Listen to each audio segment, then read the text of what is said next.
आप सब आशा करते हो आप लोग ठीक होंगे। दोनों बहनें आप सभी को सुनाएंगी सोहर का उठान गीत। ये सोहर गीत है, आप लोग सोहर का उठान गीत।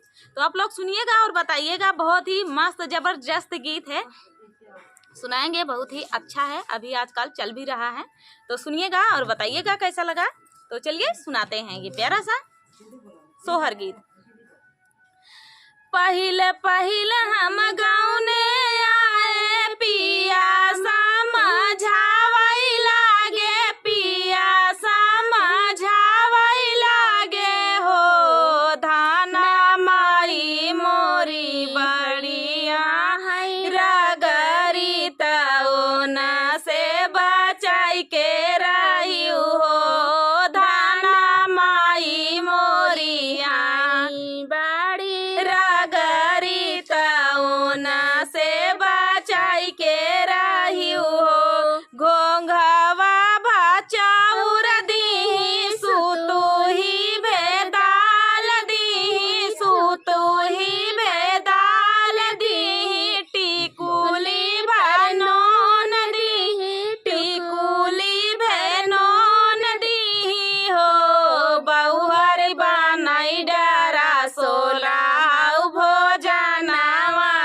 सब का जेवाई दी हो। बहुअर बनाई डरा सोला भोजनवा तो सब का जेवाई दी हो। बनाई चोनाई के तो पिया सासू का बोला, सासू का बोला हो। सासू आजू मोरा मुड़वा धामा कई तो सब का जेवाई देती हो। सासू आजू मोरा मुड़वा धामा कई तो सब का जेवाई देती हो। बाहरे से सासू आई लुगा लहंगा छोराई लगाई, लुगा लहंगा छोराई लगाई हो। बहुहरी कौने हरवा हवा कबिटिया पारोसायु ना जानी हो। बहुहरी कौने हरवा हवा कबिटिया पारोसायु ना जानी हो।